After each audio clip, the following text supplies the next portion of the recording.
Stock ಮಾರ್ಕೆಟ್ಗಿನ್ನ better return ಯಾವ asset class ಕೊಡಲ್ಲ, ಕೊಟ್ಟರು ಕೂಡ ಅದು ಭಾಳ ದಿವಸ ಇರಲ್ಲ. ಈ ವರ್ಷ ಗೋಲ್ಡು ನಿಫ್ಟಿಗಿನ್ನ 20% ಜಾಸ್ತಿ ಮೇಲೆ ಹೋಗಿರ್ಬೋದು, ಬಟ್ ಎವ್ರಿ ಇಯರ್ ಆ ಥರ ಹೋಗೋಕ್ಕಾಗಲ್ಲ. ಎವ್ರಿ ಇಯರ್ ಆ ಥರ ಹೋದ್ರೆ ಜನಗಳು ಬಿಸ್ನೆಸ್ ಮಾಡಲ್ಲ. ಮುಖೇಶ್ ಅಂಬಾನಿ ಇರಾಬರ ಕಂಪ್ನಿ ಎಲ್ಲ ಸೆಲ್ ಮಾಡಿ ಗೋಲ್ಡ್ ಬೈ ಮಾಡ್ತಾನೆ, ಅದಾನಿ ಇರಾಬರ ಕಂಪ್ನಿ ಎಲ್ಲ ಸೆಲ್ ಮಾಡಿ ಗೋಲ್ಡ್ ಬೈ ಮಾಡ್ತಾನೆ. ಸ್ಟಾಕ್ ಮಾರ್ಕೆಟ್ 2-3% ರಿಟರ್ನ್ ಕೊಡ್ತಿದೆ ಅಂದರೆ ನಿಮಗೆ ಬೇರೆ ಯಾವ ಇನ್ವೆಸ್ಟ್ಮೆಂಟ್ ಕೂಡ ಅಷ್ಟೊಂದು ರಿಟರ್ನ್ ಕೊಡೋಕ್ಕೆ ಚಾನ್ಸೇ ಇಲ್ಲ. Not even real estate, not even FD. ಯಾವುದು ಬೆಸ್ಟ್ ಡೇ ಯಾವುದು ವರ್ಸ್ಟ್ ಡೇ ಅಂತ ನಾವು ಕಂಡುಹಿಡಿಯೋದು ಭಾರಿ ಭಾರಿ ಭಾರಿ ಕಷ್ಟ ನಮ್ಮಂಥ ರಿಟೇಲ್ ಇನ್ವೆಸ್ಟರ್ಸ್. ಯಾಕಂದರೆ ಯಾವ್ದು ನಿಜ ಅನ್ಕೊಂಡಿರ್ತೀವಿ ಅದು ಸುಳ್ಳಾಗುತ್ತೆ, ಯಾವ್ದು ಸುಳ್ಳು ಅನ್ಕೊಂಡಿರ್ತೀವಿ ಅದು ನಿಜ ಆಗುತ್ತೆ. ಅದನ್ನು ಕ್ಲೀನಾಗಿ ಪ್ರಿಡಿಕ್ಟ್ ಮಾಡೋಕ್ಕೆ ಬರಲ್ಲ. ಅದಕ್ಕೆ ನಾನು ಯಾವಾಗಲೂ ಹೇಳೋದು ಇನ್ವೆಸ್ಟ್ ಆಲ್ ಡೇ. ಒಳ್ಳೆ ದಿವಸ ಕೆಟ್ಟ ದಿವಸ ಅಂತ ಇಲ್ಲ. ಮಾರ್ಕೆಟ್ ಈಸ್ ದ ಬಿಗ್ಗೆಸ್ಟ್ ದೇವರಿದ್ದಂಗೆ, ಅದಕ್ಕೆ ನಾವು ಕ್ವಶನ್ ಮಾಡಬಾರ್ದು, ಅದನ್ನು ನಾವು ಪ್ರಿಡಿಕ್ಟ್ ಮಾಡೋಕ್ಕೆ ಹೋಗ್ಬಾರ್ದು. ನಾನು ಗಾರೆ ಕೆಲಸ ಮಾಡ್ತೀನಿ, ಮಂತ್ಲಿ 25,000 ದುಡಿತಿದ್ದೀನಿ, ನಾನು ಸ್ಟಾಕ್ ಮಾರ್ಕೆಟಲ್ಲಿ ಇನ್ವೆಸ್ಟ್ ಮಾಡ್ಬೋದಾ? ನನ್ನ ಹತ್ರ BPL ಕಾರ್ಡ್ ಇದೆ, ಸ್ಟಾಕ್ ಮಾರ್ಕೆಟಲ್ಲಿ ಇನ್ವೆಸ್ಟ್ ಮಾಡಿದ್ರೆ ಇನ್ಕಮ್ ಟ್ಯಾಕ್ಸ್ ಲಿಮಿಟ್ಗೆ ಬರ್ತೀವಲ್ಲ. ಯಾರು ಬ್ರೋ ಹೇಳಿದ್ದು ಇನ್ಕಮ್ ಟ್ಯಾಕ್ಸ್ ಲಿಮಿಟ್ಗೆ ಬರ್ತೀರಾ ಅಂತ?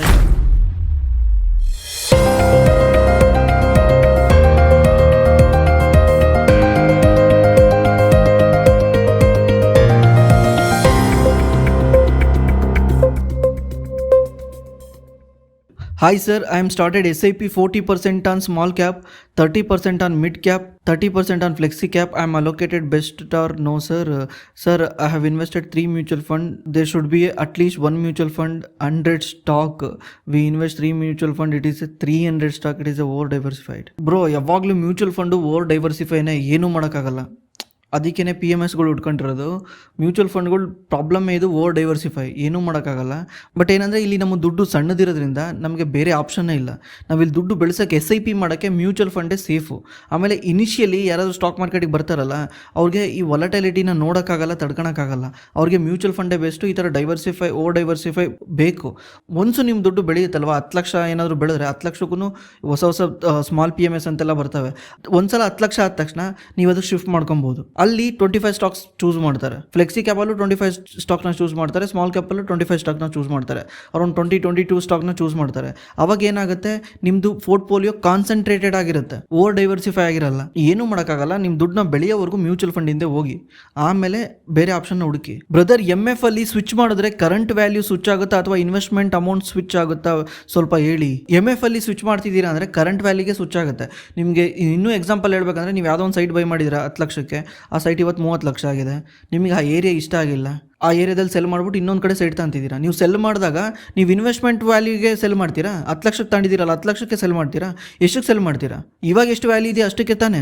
ಇವಾಗ ಆ ದುಡ್ಡನ್ನ ಏನು ಮಾಡ್ತಿದ್ದೀರಾ, ಇನ್ನೊಂದು ಕಡೆ ತಗೊಂಡೋಗಿ ಸೈಟಲ್ಲಿ ಹಾಕ್ತಿದ್ದೀರಾ. ಇಲ್ಲಿ ಕಾಂಪೌಂಡಿಂಗು ಎಫೆಕ್ಟ್ ಆಗಲ್ಲ, ಏನೂ ಎಫೆಕ್ಟ್ ಆಗಲ್ಲ. ಲಾಸ್ಟ್ ಟೈಮ್ ಯಾರೋ ಕ್ವಶನ್ ಕೇಳಿದ್ರು, ಇಲ್ಲಿ ಕಾಂಪೌಂಡಿಂಗ್ ಎಫೆಕ್ಟ್ ಆಗಲ್ವಾ ಈ ಥರ ಸ್ವಿಚ್ ಮಾಡಿದ್ರೆ? ಈಗ ನೀವು ಇಲ್ಲಿ 30 ಲಕ್ಷ ರೂಪಾಯಿ ಸೈಟ್ನ ತಗೊಂಡೋಗಿ ಅಲ್ಲಿ 30 ಲಕ್ಷಕ್ಕೆ ಬೈ ಮಾಡಿದ್ದೀರಾ, ಅದು ನಾಳೆ 60 ಆದರೆ ಅಲ್ಲೂ ಕಾಂಪೌಂಡ್ ಆಗಿದೆ ತಾನೆ, 10 ಲಕ್ಷದ 60 ಆಗಿದೆ ತಾನೆ. ಯಾಕಂದರೆ ಇನಿಷಿಯಲಿ ನೀವು ಇನ್ವೆಸ್ಟ್ ಮಾಡಿದಾಗ 10 ಇತ್ತು, 2 ಸೈಟ್ ಚೇಂಜ್ ಮಾಡಿದ್ದೀರಾ, ಆದರೂ ಕೂಡ ವ್ಯಾಲ್ಯೂ 60 ಇದೆ ಅಂದರೆ ಏನರ್ಥ? ಕಾಂಪೌಂಡ್ ಆಗಿದೆ ಅಂತ ತಾನೆ. ಕಾಂಪೌಂಡ್ಗೂ ಎಫೆಕ್ಟ್ ಆಗಲ್ಲ, ಏನೂ ಎಫೆಕ್ಟ್ ಆಗಲ್ಲ, ಸ್ವಿಚ್ ಮಾಡೋದು ಒಳ್ಳೇದು. ಸರ್, ನಾನು ಮ್ಯೂಚುವಲ್ ಫಂಡಲ್ಲಿ ಮಂತ್ಲಿ 10,000 ರೂಪಾಯಿ ಇನ್ವೆಸ್ಟ್ ಮಾಡ್ತಾ ಇದ್ದೀನಿ.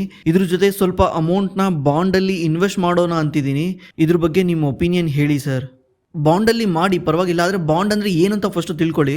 ಬಾಂಡ್ ಅಂದರೆ ಯಾವುದಾದ್ರೂ ಒಂದು ಕಂಪ್ನಿ ಅಥವಾ ಗೌರ್ಮೆಂಟ್ಗಳು ಸಾಲ ಮಾಡಬೇಕಾದ್ರೆ ಆ ಬಾಂಡ್ನ ಇಶ್ಯೂ ಮಾಡಿ ಸಾಲ ಮಾಡ್ತಾರೆ. ಅಂದರೆ ನೀವು ಆ ಬಾಂಡ್ನ ಬೈ ಮಾಡಿದ್ರೆ ನೀವು ಗೌರ್ಮೆಂಟಿಗೆ ಸಾಲ ಕೊಟ್ಟಂಗೆ ಅಥವಾ ಕಂಪ್ನಿಗಳಿಗೆ ಸಾಲ ಕೊಟ್ಟಂಗೆ. ಅವ್ರು ನಿಮಗೆ ತಿಂಗಳ ಫಿಕ್ಸ್ಡ್ ಇಂಟ್ರೆಸ್ಟ್ ರೇಟ್ನ ಪೇ ಮಾಡ್ತಾರೆ. 9ರಿಂದ 12% ಆರಾಮ್ಸೆ ನಿಮಗೆ ಬಾಂಡಲ್ಲಿ ರಿಟರ್ನ್ ಸಿಗುತ್ತೆ. ಯಾಕೆ ಜನ ಬಾಂಡಲ್ಲಿ ಇನ್ವೆಸ್ಟ್ ಮಾಡ್ತಾರೆ ಅಂದರೆ, ಏನಾದರೂ ಶಾರ್ಟ್ ಟರ್ಮ್ ಗೋಲ್ ಇರುತ್ತಲ್ವಾ, ಅದನ್ನು ಸ್ಟಾಕ್ ಮಾರ್ಕೆಟಲ್ಲಿ ಹಾಕೋಕ್ಕಾಗಲ್ಲ. ಅವಾಗಲೂ ಹೇಳ್ತಿರ್ತೀವಿ ಎಮರ್ಜೆನ್ಸಿ ಫಂಡ್ ಅಂತಲೂ ಹೇಳ್ತೀವಿ. ವಾಲಟೈಲಿಟಿ ಇರುತ್ತೆ ಸ್ಟಾಕ್ ಮಾರ್ಕೆಟಲ್ಲಿ. ಎಮರ್ಜೆನ್ಸಿಗೆ ಬೇಕಾಗಿರೋ ದುಡ್ಡನ್ನ ನೀವು ಬಾಂಡಲ್ಲಿ ಇನ್ವೆಸ್ಟ್ ಮಾಡ್ಬೋದು. ಇನ್ನೊಂದು, ತುಂಬ ಜನಕ್ಕೆ ಲಾಂಗ್ ಟರ್ಮ್ ವರ್ಗೂ ಇಂಟ್ರೆಸ್ಟ್ ಬೇಕಾಗಿರುತ್ತೆ, ಅವರು ಕೂಡ ಬಾಂಡಲ್ಲಿ ಇನ್ವೆಸ್ಟ್ ಮಾಡ್ತಾರೆ. ಯಾಕಂದರೆ ಬಾಂಡು ಪ್ರಿಡಿಕ್ಟಬಿಲಿಟಿ ಇರುತ್ತೆ, ನನಗೆ ಯಾವಾಗ ಇಂಟ್ರೆಸ್ಟ್ ಬರುತ್ತೆ ಎಲ್ಲ ಗೊತ್ತಿರುತ್ತೆ, ಅಷ್ಟೇ ಬರುತ್ತೆ. ಇದರಿಂದ ಬಾಂಡ್ನ ಚೂಸ್ ಮಾಡ್ತಾರೆ. ನೀವೇನಾದರೂ ಬಾಂಡಲ್ಲಿ ಇನ್ವೆಸ್ಟ್ ಮಾಡೋದಿದ್ರೆ ನಾನು ಪರ್ಸ್ನಲಿ ವಿಂಟ್ ವೆಲ್ತ್ನ ಸಜೆಸ್ಟ್ ಮಾಡ್ತೀನಿ. ನೀವು ವಿಂಟ್ ವೆಲ್ತ್ ಥ್ರೂ ಇನ್ವೆಸ್ಟ್ ಮಾಡ್ಬೋದು. ಅದರಲ್ಲಿ ಕೇವಲ 1,000 ರೂಪಾಯಿನಿಂದನೂ ನೀವು ಬಾಂಡಲ್ಲಿ ಇನ್ವೆಸ್ಟ್ ಮಾಡ್ಬೋದು. ಇದಕ್ಕೇನೆ ಇದು ಬೆಸ್ಟ್. ಕೇವಲ 1,000 ರೂಪಾಯಿ ಇದ್ರೂ ನೀವು ಬಾಂಡಲ್ಲಿ ಇನ್ವೆಸ್ಟ್ ಮಾಡ್ಕೊಂಡು ಹೋಗ್ಬೋದಲ್ಲ. ಆಮೇಲೆ ಇವರು ಸೆಬಿ ರಿಜಿಸ್ಟರ್ಡ್ ಪ್ಲಾಟ್ಫಾರ್ಮ್. ಆಮೇಲೆ ಇಲ್ಲಿ ಬಾಂಡ್ಗಳು BBB2 A ರೇಟೆಡ್ ಬಾಂಡ್ ಆಗಿರ್ತವೆ. ಅಂದರೆ ಇದು ಸೆಕ್ಯೂರ್ಡ್ ಬಾಂಡು. ಇದು ಎಕ್ಸ್ಚೇಂಜಲ್ಲಿ ಟ್ರೇಡ್ ಆಗುತ್ತೆ, ಅಂದರೆ NSE BSE ಟ್ರೇಡ್ ಆಗುತ್ತೆ. ನಿಮ್ಗೆ ಇಷ್ಟ ಬಂದಾಗ ಸೆಲ್ ಮಾಡಿ ಅದನ್ನ ತಗೊಳ್ಬೋದು. ಆಮೇಲೆ ಈ ಪ್ಲಾಟ್ಫಾರ್ಮ್ ಅವ್ರದ್ದೇನೆ 2% ಮನಿ ಈ ಬಾಂಡ್ಸ್ಗಳಲ್ಲಿ ಇನ್ವೆಸ್ಟ್ ಆಗಿದೆ. ಅಂದರೆ ಸ್ಕಿನ್ ಇನ್ ದ ಗೇಮ್ ಇದೆ. ಇದುವರೆಗೂ ಎಲ್ಲ ಬಾಂಡ್ಗಳದ್ದು ಇಂಟ್ರೆಸ್ಟ್ ರೇಟ್ ರೀಪೇಮೆಂಟು ಕರೆಕ್ಟ್ ಟೈಮಿಗೆ ಮಾಡಿದ್ದಾರೆ. ಅವ್ರ ಹತ್ರ ಜಾಸ್ತಿ ಜನ ಬಾಂಡ್ಸ್ನ ಬೈ ಸೆಲ್ ಮಾಡೋದ್ರಿಂದ ನಿಮಗೆ ಲಿಕ್ವಿಡಿಟಿ ಸಿಗುತ್ತೆ. ಇವಾಗ ನೀವು ಯಾವಾಗ ಬೇಕಾದ್ರೂ ಎಂಟ್ರಿ ಆಗ್ಬೋದು, ಯಾವಾಗ ಬೇಕಾದ್ರೂ ಎಕ್ಸಿಟ್ ಆಗ್ಬೋದು. ಮ್ಯೂಚುವಲ್ ಫಂಡು ನಿಮ್ಮ ದುಡ್ಡನ್ನ ಲಾಂಗ್ ಟರ್ಮಲ್ಲಿ ಗ್ರೋ ಮಾಡೋಕ್ಕೆ ಯೂಸ್ ಆಗುತ್ತೆ. ಬಾಂಡ್ ನಿಮ್ಮ ಶಾರ್ಟ್ ಟರ್ಮ್ ಗೋಲ್ ಅಥವಾ ಒಂದು ಸ್ಟೆಬಿಲಿಟಿ ಲೇಯರ್ ಆಗಿರುತ್ತೆ. ಈ ವಿಂಟ್ ವೆಲ್ತ್ ಲಿಂಕು ನಮ್ಮ ಡಿಸ್ಕ್ರಿಪ್ಷನಲ್ಲಿರುತ್ತೆ, ಹೋಗಿ ಚೆಕ್ ಮಾಡಿ ಇನ್ವೆಸ್ಟ್ ಮಾಡಿ. Hi bro, I have been consistently watching your videos and truly look forward to every new upload. The way you explain stock market concept is not only informative but also easy to understand. Really appreciate the effort you put in. I had a few queries and would be grateful if you could help. Which company has the highest estimated trading volume currently? In fact, what will be the maximum number of the shares that company can hold? Is there any limitation number of the shares in particular company? Can you please explain the meaning of OFS, QIP and block deal in the stock market? ನೀವು ತುಂಬ ಎಲ್ಲ ಇದರಲ್ಲೇ ಕೇಳ್ಬಿಟ್ಟಿದ್ರೆ bro, ಆಗಲೆಲ್ಲ question ಪಿಕ್ ಮಾಡಲ್ಲ ಅಂತ. ನೀವು ಮೊದಲನೇ question ಕೇಳಿದಿರಲ್ಲ, ಅದಕ್ಕೆ explain ಮಾಡ್ತೀನಿ. ಆ ಥರ ಏನಿಲ್ಲ ಬ್ರೋ, ಆ ಥರ ನಿಮಗೆ ಅಪ್ಲಿಕೇಶನಲ್ಲೇ ತೋರಿಸುತ್ತೆ ನೋಡಿ. ನಾರ್ಮಲಿ ನಮ್ಮ ಇಂಡಿಯಾದಲ್ಲಿ ಜಾಸ್ತಿ ವಾಲ್ಯೂಮ್ ಬರೋದು ಎಸ್ ಬ್ಯಾಂಕು, ಐಡಿಯಾ ಇಂಥದ್ರಲ್ಲಿ, ಯಾಕಂದರೆ ರೀಟೇಲ್ ಪಾರ್ಟಿಸಿಪೇಷನ್ ಜಾಸ್ತಿ ಇರೋದ್ರಿಂದ ಇದರಲ್ಲಿ ಜಾಸ್ತಿ ವಾಲ್ಯೂಮ್ ತೋರಿಸುತ್ತೆ. ನಂಬರ್ ಆಫ್ ದ ಕ್ವಾಂಟಿಟಿ ಜಾಸ್ತಿ ಇದ್ದಾವೆ ಆ ಕಂಪ್ನಿಗಳಲ್ಲಿ, ಜಾಸ್ತಿ ಬೈಸೆಲ್ ಆಗುತ್ತೆ, ಅದಕ್ಕೆ ಅದರಲ್ಲಿ ಜಾಸ್ತಿ ವಾಲ್ಯೂಮ್ ತೋರಿಸುತ್ತೆ. ಆಮೇಲೆ ಇಷ್ಟೇ ಶೇರ್ಸ್ ಇರಬೇಕಂತ ಏನೂ ಇಲ್ಲ, ಎಷ್ಟು ಬೇಕಿರೋ ಶೇರ್ಸ್ ಇರ್ಬೋದು, ಆ ಥರ ಲಿಮಿಟೇಷನ್ನೇ ಇಲ್ಲ. ನೀವು ಸ್ಕ್ರೀನರಲ್ಲಿ ಹೋಗ್ಬಿಟ್ಟು ಸುಮ್ಮನೆ ಎಸ್ ಬ್ಯಾಂಕ್ ಅಂತ ಸರ್ಚ್ ಮಾಡಿ. ಎಸ್ ಬ್ಯಾಂಕ್ ಅಂತ ಸರ್ಚ್ ಮಾಡಿದ ತಕ್ಷಣ ನಿಮಗೆ ಲಾಸ್ಟಲ್ಲಿ ಬ್ಯಾಲೆನ್ಸ್ ಶೀಟ್ ಬರುತ್ತೆ. ಅಲ್ಲಿ ಈಕ್ವಿಟಿ ಕ್ಯಾಪಿಟಲ್ ಇದೆಯಲ್ಲ, ಈಕ್ವಿಟಿ ಕ್ಯಾಪಿಟಲ್ನ ಒಂದ್ಸಲ 2014 ನೋಡಿ. ಈಕ್ವಿಟಿ ಕ್ಯಾಪಿಟಲ್ ಅಂದರೆ ಏನು ಅಂದರೆ, ಈಕ್ವಿಟಿ ಕ್ಯಾಪಿಟಲಿಂದ ನಿಮ್ಗೆ easily number of the shares ಎಷ್ಟಿದ್ದಾವೆ ಅಂತ ಗೊತ್ತಾಗ್ಬಿಡುತ್ತೆ. ಇದ್ರ ಬಗ್ಗೆ ಈಗ ಎಕ್ಸ್ಪ್ಲೇನ್ ಮಾಡೋದು ಸ್ವಲ್ಪ ಕಷ್ಟ ಆಗುತ್ತೆ ನಿಮ್ಗೆ ಅರ್ಥ ಮಾಡ್ಕೊಳೋದು, ಅದಕ್ಕೆ ಸಿಂಪಲಾಗಿ ಹೇಳ್ತೀನಿ ಕೇಳಿ. Equity capital divided by face value ಮಾಡಿದ್ರೆ ನಂಬರ್ ಆಫ್ ದ ಶೇರ್ಸ್ ಗೊತ್ತಾಗ್ಬಿಡುತ್ತೆ. 2014 361 ಕೋಟಿ ಈಕ್ವಿಟಿ ಕ್ಯಾಪಿಟಲ್ ಇತ್ತು, ಅದನ್ನು ಡಿವೈಡೆಡ್ ಬೈ 2 ಮಾಡಿದ್ರೆ ಎಷ್ಟಾಗುತ್ತೆ? ಆಲ್ಮೋಸ್ಟ್ 180 ಆಗುತ್ತೆ. ಈ 180 ಏನು ಹೇಳಿ, 180 ಕೋಟಿ ಶೇರ್ಸು ಎಸ್ ಬ್ಯಾಂಕ್ ಹತ್ರ ಇದೆ ಅಂತ. ಅದೇ ನೀವು ವರ್ಷದಿಂದ ವರ್ಷ ನೋಡಿ, ನಿಧಾನಕ್ಕೆ ಇನ್ಕ್ರೀಸ್ ಆಗ್ತಾ ಬಂದಿದೆ. 2019 ಈ ಕಡೆ ಸರಿಯಾಗಿ ಇನ್ಕ್ರೀಸ್ ಆಗಿದೆ. ನಂಬರ್ ಆಫ್ ದಿ ಶೇರ್ಸ್ನ ಇನ್ಕ್ರೀಸ್ ಮಾಡಿದ್ದಾರೆ, ಯಾಕಂದರೆ ಹೊಸ ಇನ್ವೆಸ್ಟ್ಮೆಂಟ್ನ ತೆಗೆಯೋಕ್ಕೆ ಶೇರ್ಸ್ನ ಕೊಟ್ಬಿಟ್ಟು ಇನ್ವೆಸ್ಟ್ಮೆಂಟ್ನ ತೆಗೆದಿದ್ದಾರೆ. 2020 2510 ಈಕ್ವಿಟಿ ಕ್ಯಾಪಿಟಲ್ ಇರೋದು 2021 ಯಾವಾಗಲೇ 5011 ಆಗಿದೆ. ಇವಾಗ ಅದು ಮಾರ್ಚ್ 2025 6271 ಇದೆ. ಈಗ ನೀವು 6271 ಡಿವೈಡೆಡ್ ಬೈ 2 ಮಾಡಿದ್ರೆ ಆಲ್ಮೋಸ್ಟ್ 3000 ಕೋಟಿ ಶೇರ್ಸ್ ಇದ್ದಾವೆ. Number of the shares Yes ಬ್ಯಾಂಕ್ದು 3271 ಕೋಟಿ. ಓಕೆ, ಈಗ ಎಸ್ ಬ್ಯಾಂಕ್ ಏನಾದರೂ ಇಲ್ಲಿಂದ ಜಸ್ಟ್ 100 ರೂಪೀಸ್ಗೆ ಹೋಗ್ಬೇಕಂದ್ರೆ, ಈಗ ಎಷ್ಟೋ ಜನ ಬೈ ಮಾಡ್ತಿರಲ್ಲ ನೀವು ರೀಟೇಲ್ ಇನ್ವೆಸ್ಟರ್ಸು ಎಸ್ ಬ್ಯಾಂಕ್ನ, ಎಸ್ ಬ್ಯಾಂಕ್ ಅಂತ. ಎಸ್ ಬ್ಯಾಂಕ್ ಏನಾದರೂ ಇಲ್ಲಿಂದ 100 ರೂಪೀಸ್ಗೆ ಹೋಗ್ಬೇಕಂದ್ರೆ ಎಸ್ ಬ್ಯಾಂಕ್ ಎಷ್ಟು ಲಾಭ ಮಾಡಬೇಕು ಗೊತ್ತಾ? ನೀವೇ ಲೆಕ್ಕ ಮಾಡಿ. 100 ರೂಪೀಸ್ಗೆ ಹೋಗ್ಬೇಕಂದ್ರೆ 20 ಟೈಮ್ಸ್ ಪಿ ಕೊಟ್ಟರೆ 100 ರೂಪೀಸ್ಗೆ ಹೋಗುತ್ತೆ. ಇ ಪಿ ಎಸ್ ಬಂದ್ಬಿಟ್ಟು 5 ಬರಬೇಕು. ಇ ಪಿ ಎಸ್ ಹೆಂಗೆ ಕ್ಯಾಲ್ಕುಲೇಟ್ ಮಾಡ್ತಾರೆ? Total number of the profit divided by number of the shares. ಅಂದರೆ ಎವ್ರಿ ಒಂದು ಶೇರು ಎಷ್ಟು ದುಡ್ದಿದೆ ಅಂತಲೇ ಇ ಪಿ ಎಸ್ನ ಕ್ಯಾಲ್ಕುಲೇಟ್ ಮಾಡ್ತಾರೆ. ಇ ಪಿ ಎಸ್ ಎಷ್ಟು ಬರಬೇಕು? 3000 ಶೇರ್ಸ್ಗೆ ಇಂಟು 5. ಇ ಪಿ ಎಸ್ ಏನಾದರೂ 5 ಬರಬೇಕಂದ್ರೆ ಈ ಕಂಪ್ನಿ ವರ್ಷಕ್ಕೆ 15,000 ಕೋಟಿ ನೆಟ್ ಪ್ರಾಫಿಟ್ ಮಾಡಬೇಕು. ಈಗ ಎಷ್ಟು ಮಾಡ್ತಾ ಇದೆ? 2,000 ಕೋಟಿ ಮಾಡ್ತಾ ಇದೆ. 2,000ದಿಂದ 15,000 ಕೋಟಿಗೆ ಹೋಗಬೇಕು. ಈ ಕಂಪ್ನಿಯ ಶೇರ್ ಪ್ರೈಸು 20 ರೂಪಾಯಿಂದ 100 ರೂಪಾಯಿ ಆಗಬೇಕಂದ್ರೆ. ಹಂಗೇನಾದರೂ ಆದರೆ ಈ ಕಂಪ್ನಿ ಕೋಟಕ್ ಬ್ಯಾಂಕು ಮತ್ತು ಆಕ್ಸಿಸ್ ಬ್ಯಾಂಕ್ ಥರ ಆಗಿಬಿಡುತ್ತೆ. ಆಕ್ಸಿಸ್ ಬ್ಯಾಂಕು ಕೋಟಕ್ ಬ್ಯಾಂಕು ಅಷ್ಟೇ ಪ್ರಾಫಿಟ್ ಮಾಡೋದು. ಕೋಟಕ್ ಬ್ಯಾಂಕ್ದು ಪ್ರಾಫಿಟ್ 18,000 ಕೋಟಿ ಇದೆ. ದಟ್ ಮೀನ್ಸ್ ಈ ಕಂಪ್ನಿ ವಾಪಸ್ಸು ನಮ್ಮ ಇಂಡಿಯಾದ 2ನೇ ಅಥವಾ 3ನೇ ಅತಿ ದೊಡ್ಡ ಪ್ರೈವೇಟ್ ಬ್ಯಾಂಕ್ ಆಗುತ್ತೆ. ನಿಮ್ಗೆ ಅನ್ಸುತ್ತೆ ಆ ಥರ ಆಗುತ್ತೆ ಅಂತ? 2,500 ಕೋಟಿಯಿಂದ ಸೀದಾ 15,000 ಕೋಟಿ ಪ್ರಾಫಿಟ್ ಆಗಬೇಕಂದ್ರೆ ಎಷ್ಟು ಪಟ್ಟು ಆಗಬೇಕು? ಸುಮಾರು 6-7 ಪಟ್ಟು ಪ್ರಾಫಿಟ್ ಜಂಪ್ ಆಗಬೇಕು ಈ ಕಂಪ್ನಿಯ ಶೇರ್ ಪ್ರೈಸ್ 5 ಪಟ್ಟು ಜಂಪ್ ಆಗೋಕ್ಕೆ. ಮತ್ತೆ keep on number of the ಶೇರ್ಸ್ನು ಇನ್ಕ್ರೀಸ್ ಮಾಡ್ತಾನೇ ಇರ್ತಾರೆ. ಅವಾಗ ಕಂಪ್ನಿ ಇನ್ನೂ ಜಾಸ್ತಿ ಪ್ರಾಫಿಟ್ ಮಾಡಬೇಕಾಗುತ್ತೆ. ಈ ಕಂಪ್ನಿ ಏನಾದರೂ 100 ರೂಪಾಯಿಗೆ ರೀಚ್ ಆಗಬೇಕಂದ್ರೆ ನೀವು ಇದನ್ನು ಕನ್ಸಿಡರ್ ಮಾಡಿ. ಜಸ್ಟ್ ಸುಮ್ಮನೆ ಎಸ್ ಬ್ಯಾಂಕ್ ಅಂತ ಹೋಗಿ ಬೈ ಮಾಡಬೇಡಿ. ಯಾವ ಎಸ್ ಬ್ಯಾಂಕ್ ಮೇಲೆ ಹೋಗ್ಬೇಕಂದ್ರೆ ಪ್ರಾಫಿಟ್ ಇನ್ಕ್ರೀಸ್ ಆಗಲೇಬೇಕು. ಪ್ರಾಫಿಟ್ ಇನ್ಕ್ರೀಸ್ ಆಗದಲ್ಲೇ ಎಸ್ ಬ್ಯಾಂಕ್ ಶೇರ್ ಹೆಂಗೆ ಮೇಲೆ ಹೋಗುತ್ತೆ? ನಿಮ್ಮ ಕ್ವಶನ್ಗೆ ಆನ್ಸರ್ ಏನಂದರೆ, ಕಂಪ್ನಿ ನಂಬರ್ ಆಫ್ ದ ಶೇರ್ಸ್ನ ಎಷ್ಟು ಬೇಕಿರೋ ಇನ್ಕ್ರೀಸ್ ಮಾಡ್ಕೊಬೋದು. ನೀವೇ ನೋಡಿದ್ದೀರಾ, 180 ಕೋಟಿ ಶೇರ್ಸಿಂದ ಇವಾಗ 3,000 ಕೋಟಿ ಶೇರ್ಸಿಗೆ ಬಂದಿದ್ದಾರೆ. ಇನ್ನೊಂದು 3-4 ವರ್ಷ ಹೋದರೆ 6,000 ಕೋಟಿ ಶೇರ್ಸ್ಗೂ ಹೋಗ್ತಾರೆ. ಅವಾಗ ಏನಾಗುತ್ತೆ, ಎಷ್ಟೇ ಪ್ರಾಫಿಟ್ ಮಾಡಿದ್ರು ಕೂಡ ಶೇರ್ ಹೋಲ್ಡರ್ಸ್ ದುಡ್ಡು ಮಾಡೋಕ್ಕಾಗಲ್ಲ. ಯಾಕಂದರೆ per share E P S ಅಂದರೆ ಏನು ಹೇಳಿ, ಅರ್ನಿಂಗ್ ಪರ್ ಶೇರ್ ಇನ್ಕ್ರೀಸ್ ಆಗಲ್ಲ. ಯಾಕಂದರೆ ಮುಂಚೆ ಲಾಭ ಮಾಡ್ತಿದ್ದೋನ್ನ ನಾವು 5 ಜನ ಹಂಚ್ಕೊತಿದ್ವಾ, ಇವಾಗ 10 ಜನ ಹಂಚ್ಕೊತಿದ್ದೀವಿ. ಮುಂದೆ 100 ಜನ ಹಂಚ್ಕೊತಾರೆ, ಅದಾದಮೇಲೆ 1000 ಜನ ಹಂಚ್ಕೊತಾರೆ. ನಂಬರ್ ಆಫ್ ದ ಶೇರ್ಸ್ ಜಾಸ್ತಿ ಆಗ್ತಾರೆ. ಏನಾಗುತ್ತೆ, ಬಂದಿರೋ ಲಾಭನ ಜಾಸ್ತಿ ಜನ ಹಂಚ್ಕೊತಿದ್ದೀವಿ. ಇದರಿಂದ ನಾವು ಇನ್ವೆಸ್ಟರ್ಸ್ ದುಡ್ಡು ಮಾಡೋಕ್ಕಾಗಲ್ಲ. ಇದು ಒಳ್ಳೇದಲ್ಲ ಈ ಥರ ಕೀಪ್ ಆನ್ ಇನ್ಕ್ರೀಸ್ ಮಾಡ್ಕೊಂಡು ಹೋಗೋದು. Bro, I think Yes bank recovery ಆಗೋ ಚಾನ್ಸ್ ತುಂಬ ಕಾಣ್ತಾ ಇದೆ. ನಿಮ್ಮ ಅನಿಸಿಕೆ ಏನು? ನನ್ನ ಅನಿಸಿಕೆನ ನಾನು ಆಲ್ರೆಡಿ ಹೇಳಿದ್ದೀನಿ ಬ್ರೋ, ಇದರಲ್ಲೇ ಒಂದು ಕ್ವಶನ್ ತೊಗೊಂಡು ಹೇಳಿದೆ. ನೋಡಿ ನಿಮಗೆ ಏನನ್ಸುತ್ತೆ, ನೀವು ಒಂದ್ಸಲ ಅನಾಲಿಸಿಸ್ ಮಾಡಿ. ಸರ್ ನಾನು ಗಾರೆ ಕೆಲಸ ಮಾಡ್ತೀನಿ, ಮಂತ್ಲಿ 25,000 ದುಡಿತಿದ್ದೀನಿ, ನಾನು ಸ್ಟಾಕ್ ಮಾರ್ಕೆಟಲ್ಲಿ ಇನ್ವೆಸ್ಟ್ ಮಾಡ್ಬೋದಾ? ನನ್ನ ಹತ್ರ BPL ಕಾರ್ಡ್ ಇದೆ, ಸ್ಟಾಕ್ ಮಾರ್ಕೆಟಲ್ಲಿ ಇನ್ವೆಸ್ಟ್ ಮಾಡಿದ್ರೆ ಇನ್ಕಮ್ ಟ್ಯಾಕ್ಸ್ ಲಿಮಿಟ್ಗೆ ಬರ್ತೀವಲ್ಲ. ಯಾರು ಬ್ರೋ ಹೇಳಿದ್ದು ಇನ್ಕಮ್ ಟ್ಯಾಕ್ಸ್ ಲಿಮಿಟ್ಗೆ ಬರ್ತೀರಾ ಅಂತ? ಇನ್ಕಮ್ ಟ್ಯಾಕ್ಸ್ ಲಿಮಿಟ್ ಇವಾಗ 12 ಲಕ್ಷ ಆಗಿದೆ ಅಲ್ವಾ. 5,000 SIP ಮಾಡ್ಕೊಂಡು ಹೋಗ್ರಿ. ಇದೆಲ್ಲಕ್ಕೆಲ್ಲ ತಲೆ ಕೆಡಿಸ್ಕೊಂಬೇಡಿ ಬ್ರೋ. 12 ಲಕ್ಷ ಬಂದರೆ ಮಾತ್ರ ನೀವು ಇನ್ಕಮ್ ಟ್ಯಾಕ್ಸ್ ಫೈಲ್ ಮಾಡ್ತೀರಾ? ನಿಮ್ಮ BPL ಕಾರ್ಡಿಗೆ ಏನೂ ಆಗಲ್ಲ, ತಲೆ ಕೆಡಿಸ್ಕೊಂಬೇಡಿ. 5,000 SIP ಮಾಡ್ಕೊಂಡು ಹೋಗಿ. ಬ್ರೋ ನಾನು ಪೊಲೀಸಾಗಿ ವರ್ಕ್ ಮಾಡ್ತಿದ್ದೀನಿ, ನಾನು 8.5 ಲ್ಯಾಕ್ ಮದುವೆಗೆ ಲೋನ್ ಮಾಡಿಸಿದ್ದೆ, 5 ಲಕ್ಷ ಖರ್ಚಾಗಿ 3.5 ಲಕ್ಷ ಸೇವಿಂಗ್ಸ್ ಮತ್ತು 3 ಲ್ಯಾಕ್ ಟೋಟಲ್ 6.5 ಲ್ಯಾಕ್ಸ್ನ ಸ್ಟಾಕ್ಸಲ್ಲಿ ಹಾಕಿದ್ದೀನಿ. ನೀವು ಹೇಳ್ತೀರಾ ಯಾವುದೇ ಕಿತ್ತೋಗಿರೋ ಮ್ಯೂಚುವಲ್ ಫಂಡಲ್ಲಿ ದುಡ್ಡು ಹಾಕಿದ್ರೂ 5 ಇಯರಿಗೆ ಡಬಲ್ ಆಗುತ್ತೆ ಅಂತ. ನನ್ನ ಪ್ಲ್ಯಾನ್ ಏನು ಅಂದರೆ ಎವ್ರಿ 5 ಇಯರ್ ಪರ್ಸ್ನಲ್ ಲೋನ್ ತೊಗೊಳ್ತೀನಿ.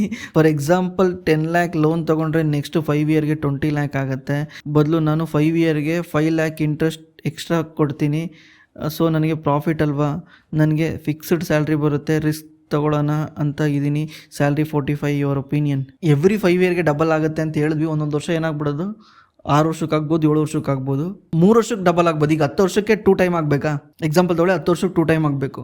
ಏನಾಗಿರುತ್ತೆ, ಒಂದೊಂದು ವರ್ಷ ಸಡನ್ನಾಗಿ ಮಾರ್ಕೆಟ್ ಮೇಲೆ ಹೋಗಿರೋದ್ರಿಂದ 1-2 ವರ್ಷ ಡಿಲೇ ಆಗುತ್ತೆ. ಈಗ 5 ವರ್ಷಕ್ಕೆ ಆಗೋ ಜಾಗದಾಗ 7 ವರ್ಷಕ್ಕಾಗುತ್ತೆ, ಬಟ್ 10 ವರ್ಷಕ್ಕೆ 4 ಪಟ್ಟಾಗುತ್ತೆ. ನೀವು ಫಸ್ಟ್ ರೇಟ್ ಆಗಿಬಿಡ್ತೀರಾ ಇಲ್ಲಿ ಮಧ್ಯದಲ್ಲಿ. ಈ ಥರ ಲೋನ್ ಮಾಡಿ ಹಾಕಿದ್ರೆ ಏನು ಪ್ರಾಬ್ಲಮ್ ಗೊತ್ತಾ? ಸ್ಟ್ರೆಸ್, ನಿದ್ದೆ ಬರಲ್ಲ ನಿಮ್ಗೆ. ಯಾವಾಗ ಮಾರ್ಕೆಟ್ ಕೆಳಗೆ ಬಂದಾಗ ಏನು ಅನ್ಸುತ್ತೆ ನಿಮಗೆ? ನಾನೇನೋ ತಪ್ಪು ಡಿಸಿಷನ್ ಮಾಡೋದೇನೋ ಅನಿಸುತ್ತೆ. ಮತ್ತು ಮಾರ್ಕೆಟು ಸ್ವಲ್ಪ ಒಂದೊಂದು ವರ್ಷ ಹೋಗೋದೇ ಇಲ್ಲ. ಈಗ ನೀವೇ ರೀಸೆಂಟಾಗಿ ನೋಡಿ, ಸಡನ್ಲಿ 22,000ದಿಂದ 25,000ಕ್ಕೆ ಹೋಗ್ಬಿಡ್ತು, ಮತ್ತೆ 1-2 ತಿಂಗಳಿಂದ ಮೂವ್ನೇ ಆಗ್ತಾ ಇಲ್ಲ.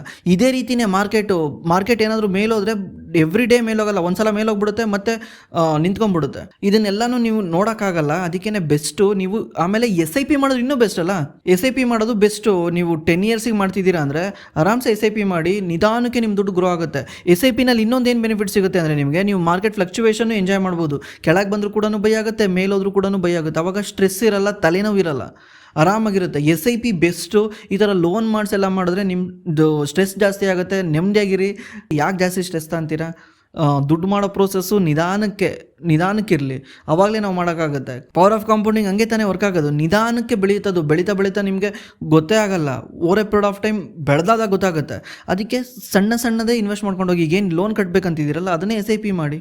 ಸ್ವಲ್ಪ ಲೇಟಾಗಿ ದುಡ್ಡು ಬರುತ್ತೆ, ಬರಲಿ ಬಿಡಿ, ಪರವಾಗಿಲ್ಲ. ಏನೇ ಅರ್ಜೆಂಟ್ ಇದೆ? ಇವಾಗಲೇ ಆ ದುಡ್ಡನ್ನ ತಗೊಂಡು ಎಂಜಾಯ್ ಮಾಡ್ಬೇಕಂತಿದೆಯಾ? ಏನಿಲ್ಲಲ್ಲ. ನಿಮಗೆ ಫಿಕ್ಸ್ಡ್ ಸ್ಯಾಲ್ರಿ ಇರುತ್ತೆ. 60 ವರ್ಷದವರೆಗೂ ನಿಮ್ಮ ಇನ್ಕಮ್ಗೆ ಏನೂ ಪ್ರಾಬ್ಲಮ್ ಇಲ್ಲ. ಗೌರ್ಮೆಂಟ್ ಜಾಬ್ ಬೇರೆ. ನಿಧಾನಕ್ಕೆ ಗ್ರೋ ಆಗಿ. Bro asking 6th time. Nikkei last 30 ಇಯರ್ಸಿಂದನೂ 2-3% ಆವ್ರೇಜ್ ರಿಟರ್ನ್ ಕೊಟ್ಟಿದೆ ಅಷ್ಟೇ. ಇಂಡಿಯಾದಲ್ಲಿ ಫ್ಯೂಚರಲ್ಲಿ ಇದೇ ಥರ ಆದರೆ ಏನು ಮಾಡೋದು ಬ್ರೋ? ನಮ್ಮ ಹಾರ್ಡ್ ಆ್ಯಂಡ್ ಮನಿನ ಎಲ್ಲಾನು MFಲ್ಲೇ 12-15% ರಿಟರ್ನ್ ಬರುತ್ತೆ ಅಂತ ಇನ್ವೆಸ್ಟ್ ಮಾಡಿದ್ದೀವಿ. ಬಟ್ 2-3% ಬಂದರೆ ಏನು ಮಾಡೋದು ಬ್ರೋ? SWP ರಿಟೈರ್ಮೆಂಟ್ ಪ್ಲ್ಯಾನ್ ಆವಾಗ ಹೇಗೆ ಸಾಧ್ಯ ಬ್ರೋ? ಪ್ಲೀಸ್ ಆನ್ಸರ್ ಮಾಡಿ ಬ್ರೋ. ಇದಕ್ಕೆ ಸಪ್ರೇಟ್ ಒಂದು ವಿಡಿಯೋ ಮಾಡಿದರೆ ಇನ್ನೂ ಬೆಸ್ಟು ಬ್ರೋ. ನಮಗೆ ಇನ್ವೆಸ್ಟ್ ಮಾಡೋಕ್ಕೆ ಭಯ ಇರಲ್ಲ. Super question bro. ನೀವು ಹೇಳ್ದಂಗೆ ಇದಕ್ಕೆ ಸಪ್ರೇಟ್ ವಿಡಿಯೋ ಬೇಕೇ ಬೇಕು. ಆಮೇಲೆ ನೀವೊಂದು ಅರ್ಥ ಮಾಡ್ಕೊಳ್ಳಿ, ಏನಂದರೆ ಈಗ ಸ್ಟಾಕ್ ಮಾರ್ಕೆಟ್ 2-3% ರಿಟರ್ನ್ ಕೊಡ್ತಿದೆ ಅಂದರೆ ನಿಮಗೆ ಬೇರೆ ಯಾವ ಇನ್ವೆಸ್ಟ್ಮೆಂಟ್ ಕೂಡ ಅಷ್ಟೊಂದು ರಿಟರ್ನ್ ಕೊಡೋಕ್ಕೆ ಚಾನ್ಸೇ ಇಲ್ಲ. Not even real estate, not even FD. ನಿಮ್ಮ ದುಡ್ಡನ್ನ ಬೇರೆ ಎಲ್ಲ ಹಾಕ್ತೀರಾ? ಈಗ ಜಪಾನಲ್ಲಿ ಏನಾಗಿದೆ, ನೀವು ತಗೊಂಡೋಗಿ ಅದನ್ನು FD ಇಟ್ಟರೆ ನಿಮಗೆ ಅಲ್ಲಿ -50 ಪೈಸೆ ಇದೆ. ಅಂದರೆ ನೀವೇ ಬ್ಯಾಂಕಿಗೆ 50 ಪೈಸೆ ದುಡ್ಡು ಕೊಡಬೇಕು. ಮತ್ತು ರಿಯಲ್ ಎಸ್ಟೇಟು ಇದುವರೆಗೂ ರಿಕವರ್ ಆಗಿಲ್ಲ. ನನ್ನ ಮನೆ ಅದ್ರ ಬಗ್ಗೆನೇ ರೀಲ್ ಮಾಡಿದ್ದೀನಿ. ಜಪಾನಲ್ಲಿ ರಿಯಲ್ ಎಸ್ಟೇಟು 40,000-50,000 ರೂಪಾಯಿಗೆ ಸಿಗ್ತಾ ಇದೆ. ಇಂಡಿಯನ್ ರುಪೀಸಿಗೆ ಕಂಪೇರ್ ಮಾಡಿದ್ರೆ ಇಂಡಿಯನ್ ರುಪೀಸಲ್ಲೇ 40,000-50,000 ರೂಪಾಯಿಗೆ ಸಿಗ್ತಾ ಇದೆ. ಹಳ್ಳಿಗಳಲ್ಲಿ ಜನನೇ ಇಲ್ಲ. ಎಷ್ಟೋ ಸಿಟಿಗಳು ಗೋಸ್ಟ್ ಸಿಟಿ ಆಗಿದ್ದಾವೆ. ಯಾಕಂದರೆ ಅಲ್ಲಿ ಪಾಪ್ಯುಲೇಷನ್ ಶ್ರಿಂಕ್ ಆಗ್ತಾ ಇದೆ. ಅಲ್ಲಿ ನಿಜವಾಗ್ಲೂ ರಿಟರ್ನ್ ಸಿಕ್ಕಿರೋದೇ ಸ್ಟಾಕ್ ಮಾರ್ಕೆಟಿಂದ. ಅದು 2-3% ಜಾಸ್ತಿ. ಈವನ್ ಇಂಡಿಯಾದಲ್ಲಿ ಅದೇ ರೀತಿ ಆದರೂ ಕೂಡ ನೋ ಪ್ರಾಬ್ಲಮ್. ಯಾಕಂದರೆ ನಮ್ಮದು ಮೇನ್ ಗೋಲ್ ಏನು ಹೇಳಿ? ಇನ್ವೆಸ್ಟ್ ಮಾಡೋ ಮೇನ್ ಗೋಲ್ ಬಂದ್ಬಿಟ್ಟು ಇನ್ಫ್ಲೇಷನ್ನ ಬೀಟ್ ಮಾಡಬೇಕು. ಇನ್ಫ್ಲೇಷನ್ ಅಂದರೆ ಏನು ಹೇಳಿ? ಹಣದುಬ್ಬರ ಅಂತ. ಈ ಹಣದುಬ್ಬರನ ಬೀಟ್ ಮಾಡೋದೇ ನಮ್ಮ ಮೇನ್ ಗೋಲು. ಅದಕ್ಕೆ ನಾವೇನು ಮಾಡ್ತೀವಿ? ನಮ್ಮ ದುಡ್ಡನ್ನು ಇನ್ವೆಸ್ಟ್ ಮಾಡ್ತೀವಿ. ಇನ್ವೆಸ್ಟ್ ಮಾಡಿದಾಗ ಏನಾಗುತ್ತೆ? ಅಮೌಂಟು ಗ್ರೋ ಆಗುತ್ತೆ. ನೀವು ಜಪಾನಲ್ಲಿ ಇನ್ಫ್ಲೇಷನ್ನ ತಗೊಂಡು ನೋಡಿ. ಲಾಸ್ಟ್ 20 ವರ್ಷದಿಂದ ಜಪಾನಲ್ಲಿ 0 ಇದೆ.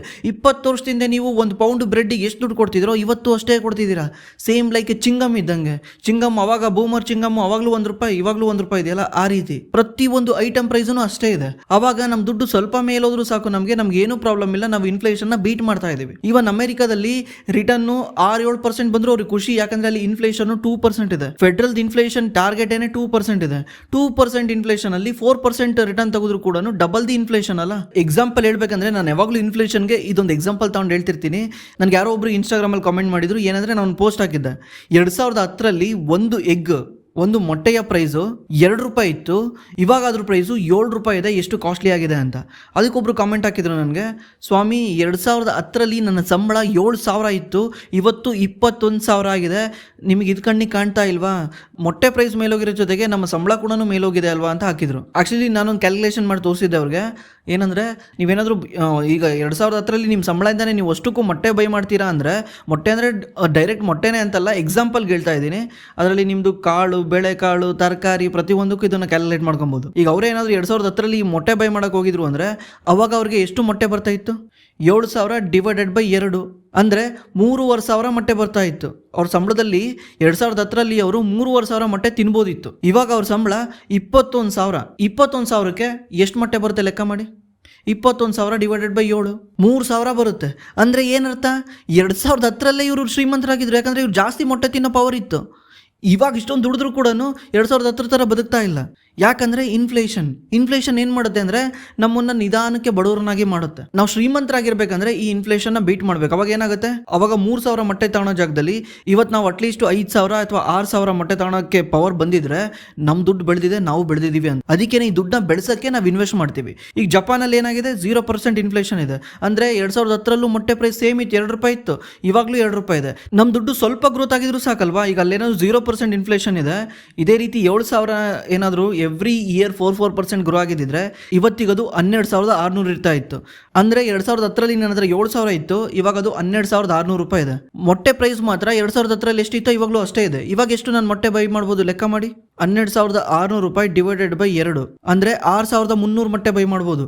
ಈಗ ನಾನು ಶ್ರೀಮಂತ ಆಗಿದ್ದೀನ, ಬಡವಾಗಿದ್ದೀನ? ನೀವೇ ಹೇಳಿ. 2010ರಲ್ಲಿ ನಾನು 3,500 ಮೊಟ್ಟೆ ಬೈ ಮಾಡ್ಬೋದಿತ್ತು, ಇವತ್ತು ನಾನು 6,300 ಮೊಟ್ಟೆ ಬೈ ಮಾಡ್ಬೋದು. ಜಸ್ಟ್ 4% ವರ್ಷದಿಂದ ವರ್ಷಕ್ಕೆ ಮೇಲೋಗಿರೋದಕ್ಕೆ. 4%. 15 ವರ್ಷದಿಂದ ಹೆಂಗಿದ್ನೋ ಇವಾಗ ಅದಕ್ಕಿಂತ ಚೆನ್ನಾಗಿದ್ದೀನಿ ಅಂತ.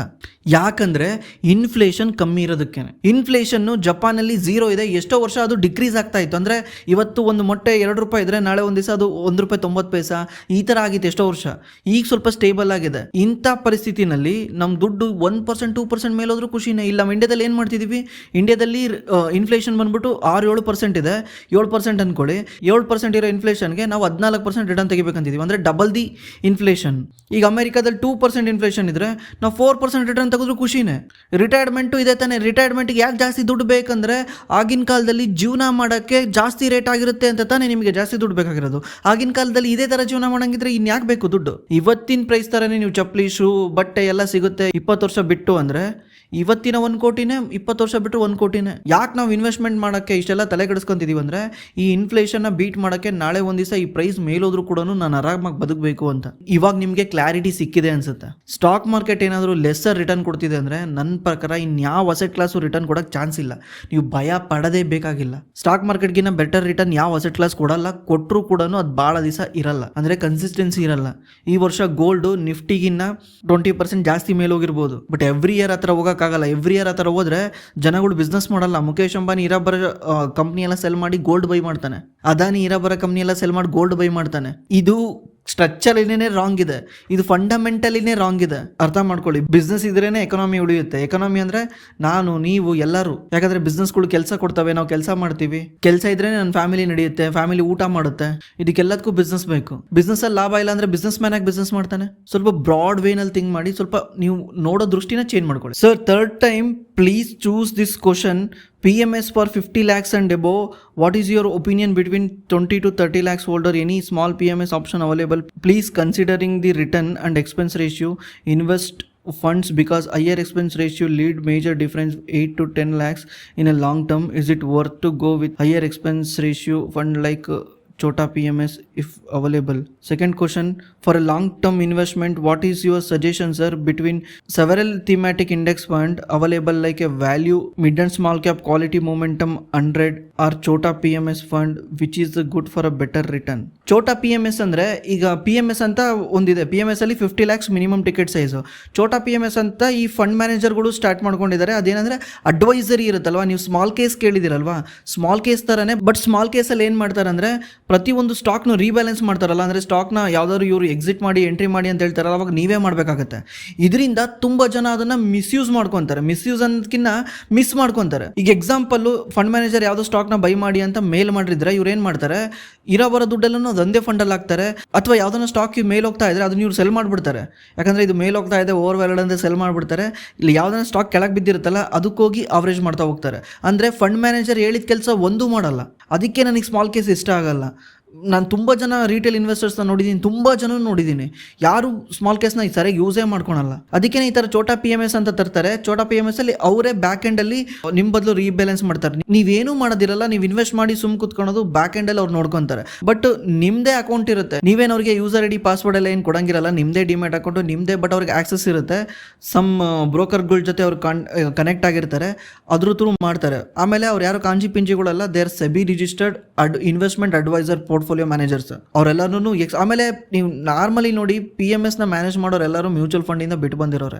ಮ್ಯೂಚುವಲ್ ಫಂಡ್ನ ಬಿಟ್ಟು ಬಂದು ಇವರದೇ ಓನಾಗಿ ಸ್ಟಾರ್ಟ್ ಮಾಡ್ಕೊಂಡಿರೋ ಫಂಡ್ಗಳೇ ಅವು.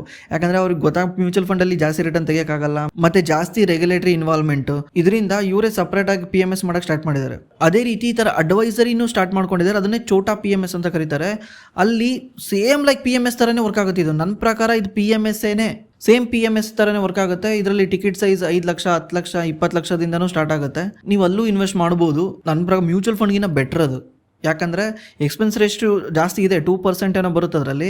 ಬಟ್ ಆದರೆ ರಿಟರ್ನ್ ಜಾಸ್ತಿ ಸಿಗುತ್ತಲ್ವ, ಯಾಕಂದರೆ ಅಲ್ಲಿ ಕಾನ್ಸಂಟ್ರೇಟೆಡ್ ಪೋರ್ಟ್ಫೋಲಿಯೋ 25 ಸ್ಟಾಕ್ಸ್ ಅಷ್ಟೇ ಇರ್ತವೆ. ಅಂಥದ್ದನ್ನ ಚೂಸ್ ಮಾಡ್ಬೋದು ನೀವು. ಈಗ ನೀವೇ ಹೇಳಿ, 2% ರಿಟರ್ನ್ ಕೊಡೋಕ್ಕೂ 5% ಜಾಸ್ತಿ ರಿಟರ್ನ್ ತೆಗಿಯೋಕ್ಕೂ ಹೆಚ್ಚು ವ್ಯತ್ಯಾಸ ಇದೆ. ನೀವು ಬರೀ 2% ರಿಟರ್ನ್ಗೆ 8 ಲಕ್ಷ ಅಂತ ಹೇಳ್ತಿದ್ದೀರಾ ಲಾಂಗ್ ಟರ್ಮಲ್ಲಿ. 5% ರಿಟರ್ನ್ ಜಾಸ್ತಿ ಕೊಟ್ಟರೆ ಎಷ್ಟು ಲಕ್ಷ ಜಾಸ್ತಿ ಆಗಿರುತ್ತೆ? 30-40 ಲಕ್ಷ ಜಾಸ್ತಿ ಆಗಿರುತ್ತೆ. ಒಂದು 40 ಲಕ್ಷ ಸಿಕ್ಕಾಗ 8 ಲಕ್ಷ ಕೊಡೋದ್ರಲ್ಲಿ ಏನು ಪ್ರಾಬ್ಲಮ್ ಇದೆ? ಅದರಲ್ಲೂ ನೀವು 20 ಇಯರ್ಸ್ ಎಲ್ಲ ನೋಡ್ತೀರಾ ಅಂದರೆ ಕ್ರೋರ್ ಟುಗೆದರ್ ಚೇಂಜ್ ಆಗುತ್ತೆ. 5-6% ಕ್ರೋರ್ ಟುಗೆದರ್ ನೀವೇ ಲಮ್ಸಮ್ ಕ್ಯಾಲ್ಕುಲೇಟರ್ ಓಪನ್ ಮಾಡಿ ಚೆಕ್ ಮಾಡಿ, ಕ್ರೋರ್ ಟುಗೆದರ್ ಡಿಫ್ರೆನ್ಸ್ ತೋರಿಸುತ್ತೆ. ನಿಮ್ಗೇನಾದರೂ ಇದರಲ್ಲಿ ಇನ್ವೆಸ್ಟ್ ಮಾಡೋಕ್ಕೆ ಗೈಡೆನ್ಸ್ ಬೇಕಂದರೆ ನಮ್ಮ ಡಿಸ್ಕ್ರಿಪ್ಷನಲ್ಲಿ ಗೂಗಲ್ ಫಾರ್ಮ್ ಇದೆ. ಗೂಗಲ್ ಫಾರ್ಮಲ್ಲಿ ನಿಮ್ಮ ಡೀಟೇಲ್ನ ಎಂಟ್ರಿ ಮಾಡಿದ್ರೆ ನಮ್ಮ ಟೀಮ್ ಕಡೆಯಿಂದ ನಿಮಗೆ ಕಾಲ್ ಮಾಡಿ ಹೆಲ್ಪ್ ಮಾಡ್ತಾರೆ. Sir, I have a one doubt ನಾವು. How to check gross NPA and net NPA? I need only secured loan because IDFC First Bank completely changed unsecured to secured loan book. That reason I separate secured and unsecured loan NPA. Answer this question next video. I am from Mandya. Bro, gross NPA ಅಂದರೆ, gross NPA ಹೇಳೋದಕ್ಕಿಂತ ಮುಂಚೆ ಈ video ನೋಡೋರು ಎಷ್ಟೋ ಜನಕ್ಕೆ NPA ಅಂದರೆ ಗೊತ್ತಿರಲ್ಲ. NPA ಅಂದರೆ ನಾನ್ ಪರ್ಫಾರ್ಮಿಂಗ್ ಅಸೆಟ್ಸ್ ಅಂತ. ನಾನ್ ಪರ್ಫಾರ್ಮಿಂಗ್ ಅಸೆಟ್ಸ್ ಅಂದರೆ ಬ್ಯಾಂಕಿಗೆ ಅಸೆಟ್ ಏನಲ್ಲಿ, ಯಾವುದೇ ಒಂದು ಬ್ಯಾಂಕ್ಗೆ ಅಸೆಟ್ ಏನಂತ ಕರೀತಾರೆ. ಈಗ ಯಾವುದೋ ಒಂದು ನೀವು IT ಕಂಪ್ನಿ ನೋಡ್ತಿದ್ದೀರ ಅಂದರೆ IT ಕಂಪ್ನಿನಲ್ಲಿ ಅಸೆಟ್ಸ್ ಅವ್ರ ಎಂಪ್ಲಾಯ್ಗಳು. ಯಾಕಂದರೆ ಯಾವುದು ನಮಗೆ ದುಡ್ಡನ್ನ ತಗೊಂಬಂದು ಜೋಬಲ್ಲಿ ಹಾಕತ್ತೆ ಅದನ್ನು ನಾವು ಅಸೆಟ್ಸ್ ಅಂತ ಕರಿತೀವಿ. ಯಾವುದು ನಮ್ಮ ಜೋಬಿಂದ ದುಡ್ಡನ್ನ ತೆಗೆದು ಖಾಲಿ ಮಾಡಿಸುತ್ತೆ ಅದನ್ನು ನಾವು ಲಯಬಿಲಿಟಿ ಅಂತ ಕರಿತೀವಿ. ಈಗ ಬ್ಯಾಂಕಿಗೆ ಅಸೆಟ್ಸ್ ಯಾವ್ದು ಹೇಳಿ? ಲೋನಾ? ಯಾಕಂದರೆ ಬ್ಯಾಂಕ್ ಕೊಟ್ಟಿರೋ ಲೋನಿಂದ ಬ್ಯಾಂಕಿಗೆ ಇಂಟ್ರೆಸ್ಟ್ ಬರ್ತಾ ಇದೆ, ಬ್ಯಾಂಕಿಗೆ ಲಾಭ ಮಾಡ್ತಾನೆ ಕೊಡ್ತಾ ಇದೆ. ಅದಕ್ಕೆ ಬ್ಯಾಂಕಿಗೆ ಲೋನ್ ಒಂದು ಅಸೆಟ್ ಇದ್ದಂಗೆ. NPA ಅಂದರೆ ನಾನ್ ಪರ್ಫಾರ್ಮಿಂಗ್ ಅಸೆಟ್ಸ್ ಅಂತ. ಅಂದರೆ ಯಾವ ಅಸೆಟ್ಟು ಪರ್ಫಾರ್ಮ್ ಮಾಡ್ತಾ ಇಲ್ಲ. ಈಗ ಪರ್ಫಾರ್ಮ್ ಮಾಡ್ತಿರೋದಂದ್ರೆ ಹೇಳಿ ಇಂಟ್ರೆಸ್ಟ್ ಬರ್ತಾ ಇದ್ರೆ ಪರ್ಫಾರ್ಮಿಂಗ್ ಅಸೆಟ್ಟು, ಯಾವ್ದು ಇಂಟ್ರೆಸ್ಟ್ ಬರ್ತಿಲ್ಲ ಅದನ್ನು ನಾನ್ ಪರ್ಫಾರ್ಮಿಂಗ್ ಅಸೆಟ್ಸ್ ಅಂತ ಡಿಕ್ಲೇರ್ ಮಾಡ್ತಾರೆ. As per the RBI rule 3 ತಿಂಗಳು ಕಂಟಿನ್ಯೂಸ್ ಆಗಿ ಇಂಟ್ರೆಸ್ಟ್ ಅಥವಾ EMI ಬರಲಿಲ್ಲದ್ರೆ ಅದನ್ನು ನಾನ್ ಪರ್ಫಾರ್ಮಿಂಗ್ ಅಸೆಟ್ಸ್ ಅಂತ ಕನ್ಸಿಡರ್ ಮಾಡಬೇಕು. ಇದು NPA, ನಾನ್ ಪರ್ಫಾರ್ಮಿಂಗ್ ಅಸೆಟ್ಸ್. ಇದರಿಂದ ಬ್ಯಾಂಕಿಗೆ ಯಾವುದೇ ರೀತಿ ಇಂಟ್ರೆಸ್ಟ್ ಬರ್ತಾ ಇಲ್ಲ ಅಂತ ಅರ್ಥ. ನೀವು ಕೇಳ್ತಿದ್ದೀರ ಗ್ರಾಸ್ NPA ಮತ್ತು ನೆಟ್ NPA ಹೆಂಗೆ ಕಂಡುಹಿಡಿಯೋದು ಅಂತ. ಗ್ರಾಸ್ NPA ಅಂದರೆ, ಈಗ ನಾನೊಂದು ನಾನು ಬ್ಯಾಂಕ್ ನಡೆಸ್ತಾ ಇದ್ದೀನ, ನಾನು 100 ರೂಪಾಯಿ ಲೋನ್ ಕೊಟ್ಟಿದ್ದೀನಿ ಯಾರಿಗೋ. ನಾನು 100 ರೂಪಾಯಿ ಲೋನ್ ಕೊಟ್ಟಿದ್ದೀನಿ, ಎಲ್ಲರಿಗೂ 1 ರೂಪಾಯಿ ಲೋನ್ ಕೊಟ್ಟಿದ್ದೀನಿ. ಅದರಲ್ಲಿ ಒಂದು 4 ಜನ ಡಿಫಾಲ್ಟ್ ಆಗ್ತಾರೆ, ಕೊಡಲ್ಲ, ನನಗೆ ಗೊತ್ತಾಗ್ಬಿಡುತ್ತೆ, ಅವ್ರು ಕೊಡ್ತಾ ಇಲ್ಲ. 3 ತಿಂಗಳು ಕಂಟಿನ್ಯೂಸ್ಲಿ EMI ಕಟ್ಟಲಿಲ್ಲದ್ರೆ ಅದನ್ನು as per the RBI rules non performing asset ಅಂತ ಡಿಕ್ಲೇರ್ ಮಾಡಬೇಕು, ತೋರಿಸ್ಬೇಕು ಇನ್ವೆಸ್ಟರ್ಸ್ಗೆ. ಇವಾಗ ನನಗೆ ಅದು EMI ಬರ್ತಾ ಇಲ್ಲ, ನಾನೇನು ಮಾಡಿದೆ, ಇಲ್ಲಿ ನಾನ್ ಪರ್ಫಾರ್ಮಿಂಗ್ ಅಸೆಟ್ಸ್ ಅಂತ ತೋರಿಸಿದೆ. 4 ಜನ ಅಂದರೆ ಎಷ್ಟಾಯ್ತು ಹೇಳಿ ಟೋಟಲು? 100 ರೂಪಾಯಿಗೆ 4 ಜನ ಕೊಟ್ಟಿಲ್ಲ ಅಂದರೆ 4% ಆಯಿತು. ಅಂದರೆ ನನ್ನ gross non performing asset is 4%. 4% ಆಯಿತಾ? ಇವಾಗ ನನಗೆ ಇದರಲ್ಲಿ ಇಬ್ಬರು ಕೊಡೋದೇ ಇಲ್ಲ ಅನಿಸುತ್ತೆ. ನಾನು ಚೆಕ್ ಮಾಡಿದೆ, ನಮ್ಮ ಹುಡುಗರನ್ನ ಕಳಿಸ್ದೆ, ಪದೇ ಕಳಿಸಿ ಟ್ರೈ ಮಾಡ್ತಾ ಇದ್ದೀನಿ, ಅವ್ರು ಕೊಡ್ತಾನೆ ಇಲ್ಲ ಅಂತ ಅನ್ನಿಸ್ತು ನನಗೆ. ಅವರೇ ಎತ್ತಕ್ಕಂಗೆ ಕಾಣ್ತಾರೆ, ಅವ್ರು ಏನೇ ಮಾಡಿದ್ರು ಕೊಡಂಗೆ ಕಾಣ್ತಿಲ್ಲ. ಅದಕ್ಕೆ ನಾನೇನು ಮಾಡ್ತೀನಿ, ಇವಾಗ ನನ್ನ ಹತ್ರ ಪ್ರಾಫಿಟ್ ಮಾಡಿರ್ತೀನಿ, ನನ್ನ ಹತ್ರ ಲಾಭ ಇರುತ್ತಲ್ಲ, ಮತ್ತು ಶೇರ್ ಹೋಲ್ಡರ್ಸ್ ದುಡ್ಡು ಇರುತ್ತಲ್ಲ, ಶೇರ್ ಹೋಲ್ಡರ್ಸ್ ದುಡ್ಡಿಂದ ನಾನು 2%ನ ತಗೊಂಡೋಗಿ ಇದನ್ನ ರೈಟ್ ಆಫ್ ಮಾಡಿಸ್ತೀನಿ, ಇದಕ್ಕೆ ಎತ್ತಿಕ್ ಬಿಡ್ತೀನಿ, ಪ್ರಾವಿಷನ್ ಇಡ್ತೀನಿ. ನಾಳೆ ಒಂದು ದಿವಸ ಈ ದುಡ್ಡು ಬರಲ್ಲೇನೋ ಅಂತ ಪ್ರಾವಿಷನ್ ಇಡ್ತೀನಿ. ಪ್ರಾವಿಷನ್ ಅಂದರೆ ನಾಳೆ ಒಂದು ದಿವಸ ಬರುತ್ತೆ ಅನ್ನೋದಕ್ಕೆ ನಾನು ಎತ್ತಿಡ್ತಿರೋ, ಇವಾಗಲೇ ಎತ್ತಿಡ್ತಿರೋ ದುಡ್ಡನ್ನ ಪ್ರಾವಿಷನ್ ಅಂತಾರೆ. ಪ್ರಾವಿಷನ್ ಸ್ಟೋರ್ ಅಂತ ಯಾಕಂತಾರೆ? ಯಾಕಂದರೆ ನಾಳೆಗೆ ಬೇಕಾಗಿರೋ ಊಟನ ತಗೊಂಬಂದು ಇವಾಗಲೇ ಶೇಖರಣೆ ಮಾಡೋಕ್ಕೆ ಪ್ರಾವಿಷನ್ ಅಂತಾರೆ. ಪ್ರಾವಿಷನ್ ಇಡೋವಂಥ ಸ್ಟೋರ್ನ ಪ್ರಾವಿಷನ್ ಸ್ಟೋರ್ ಅಂತಾರೆ. ಅದೇ ರೀತಿ ನಾಳೆಗೆ ಬರ್ತಿರೋ ದುಡ್ಡು ಇವಾಗ ಬರುತ್ತೆ ಅಂತ ನಾನು ಎತ್ತಿಕ್ತಾ ಇದ್ದೀನಿ, ಅದನ್ನು ಪ್ರಾವಿಷನ್ ಇಡ್ತೀನಿ. ಎಷ್ಟಿಟ್ಟೆ? ₹2 ಇಟ್ಟೆ. ₹2 ನನ್ನ ಲಾಭದಿಂದ ತೆಗೆದುಬಿಟ್ಟು ಈ ₹2 ಸೈಡಿಗೆ ಇಟ್ಟೆ. ಇವಾಗ ಗ್ರಾಸ್ NPA 4%. ಅಂದರೆ ಟೋಟಲ್ ಈ ತಿಂಗಳು EMIನ ಕೊಡದಲ್ಲೇ ಇರೋರು 4 ಜನ, ಅದಕ್ಕೆ 4%. ಅದರಲ್ಲಿ ಇಬ್ಬರು ಕೊಡೋದೇ ಇಲ್ಲ ಅನಿಸ್ತಾ ಇದೆ. ಅದಕ್ಕೆ ನಾನು ಇವಾಗಲೇ ತೆಗೆದು ದುಡ್ಡನ್ನ ಎತ್ತಿಟ್ಬಿಟ್ಟಿದ್ದೀನಿ. ಯಾಕಂದರೆ ಆ ದುಡ್ಡು ನಂದಲ್ಲ, ಡೆಪಾಸಿಟ್ರ್ ದುಡ್ಡನ್ನ ಸೇಫ್ ಮಾಡಬೇಕಂದ್ರೆ ನಾನು ನನ್ನ ಪ್ರಾಫಿಟಲ್ಲೇ ತೆಗೆದು ಎತ್ತಿಡ್ಬೇಕು. ನಾಳೆ ಡೆಪಾಸಿಟ್ರಿಗೆ ಅವನು ಕೊಟ್ಟಿದ್ದೆ ಕೊಡಲ್ಲ ಅಂತ ಹೇಳಿದ್ರೆ ಅವ್ನು ಕಪಾಳು ಕುಡಿತಾನೆ. ಯಾಕಂದರೆ ಫಿಕ್ಸ್ಡ್ ಡೆಪಾಸಿಟ್ ಅಂದರೆ ಅಲ್ಲಿ ಫಿಕ್ಸ್ ಇರುತ್ತೆ, ಏನು ವೊಲಟಿಲಿಟಿ ಇರಲ್ಲ. ಬ್ಯಾಂಕ್ ಬಿಸ್ನೆಸ್ ಮಾಡ್ತಾ ಇದೆ, ಬ್ಯಾಂಕಿಗೆ ವೊಲಟಿಲಿಟಿ ನೀನು ತಗೋ, ಬಟ್ ನನಗೆ ಡೆಪಾಸಿಟರ್ಗೆ ಇವೆಲ್ಲ ರಂಕ್ಲು ಬೇಡ ಅಂತ ಡೆಪಾಸಿಟರ್ ಹೇಳ್ತಾನೆ. ಅದಕ್ಕೆ ಬ್ಯಾಂಕ್ ಏನು ಮಾಡುತ್ತೆ, 2%ನ ತನ್ನ ಲಾಭದಲ್ಲಿ ಇಡುತ್ತೆ. ಇನ್ನು ಉಳಿದಿರೋದು 2% ಉಳಿಯುತ್ತಲ್ಲ, ಇದು net NPA. Total gross NPA ಅಂದರೆ ಎಷ್ಟು ಜನ ಕೊಟ್ಟಿಲ್ಲ, ಅದರಲ್ಲಿ ಎಷ್ಟು ಜನ ಕೊಡೋದೇ ಇಲ್ಲ ಅನ್ನೋದನ್ನ ಮೈನಸ್ ಮಾಡಿದ್ರೆ ಇನ್ನು ಉಳ್ಕೊಳುತ್ತಲ್ಲ ಈ ನೆಟ್ NPA. ಮತ್ತೆ ಇನ್ನು 2% ಇರುತ್ತಲ್ಲ, ಬ್ಯಾಂಕಿಗೆ ನಂಬಿಕೆ ಇರುತ್ತೆ, ಇದ್ರ ಮೇಲೆ 6 ತಿಂಗಳು ಬಿಟ್ಟು ಕೊಡ್ಬೋದು, 8 ತಿಂಗಳು ಬಿಟ್ಟು ಕೊಡ್ಬೋದು. ಪಾಪ ಈ ಸಲ ಅವ್ರಿಗೆ ಏನೋ ಸಂಬಳ ಬಂದಿಲ್ಲ, ಏನೋ ಬಂದಿಲ್ಲ, ಕೊಡ್ತಾನೆ ಅವನು, ಆ ಥರದನಲ್ಲ ಅಂಥವನ್ನ ನೆಟ್ NPA ಅಂತ ಕರೀತಾರೆ. ಗ್ರಾಸ್ NPA ಅಂದರೆ ಕಂಪ್ಲೀಟ್ಲಿ ಯಾರ್ಯಾರು ಎಲ್ಲನೂ ಸೇರಿದ್ರೆ. ನೆಟ್ NPA ಅಂದರೆ ಅವ್ನು ಕೊಡೋದೇ ಇಲ್ಲ ಅಂತ, ಅವ್ನು ಕೊಡೋಕ್ಕೆ ಆಗಲ್ಲ ಅಂಥದನ್ನು ನೆಟ್ NPA ಅಂತಾರೆ. ಹಾಯ್ ಬ್ರೋ, ಒಂದು ಸೆಕ್ಟರಿಂದ ಇನ್ನೊಂದು ಸೆಕ್ಟರ್ಗೆ ವ್ಯಾಲ್ಯೂ ಮೈಗ್ರೇಷನ್ ಆಗ್ತಾ ಇರುತ್ತೆ ಪ್ರೆಸೆಂಟ್ ಫ್ಯೂಚರಲ್ಲಿ. ಸೊ ಅವಾಗ ನಾವು ಕೂಡ ನಮ್ಮ ಇನ್ವೆಸ್ಟ್ಮೆಂಟನ್ನು ಪ್ರೆಸೆಂಟ್ ಕಂಪ್ನಿನಲ್ಲಿ ವಿಡ್ರಾ ಮಾಡಿ ಸೆಲ್ ಮಾಡಿ ವ್ಯಾಲ್ಯೂ ಮೈಗ್ರೇಟ್ ಆಗ್ತಿರೋ ಕಂಪ್ನಿನಲ್ಲಿ ಇನ್ವೆಸ್ಟ್ ಮಾಡಿದ್ರೆ ಕಾಂಪೌಂಡಿಂಗ್ ವರ್ಕ್ ಆಗುತ್ತಾ?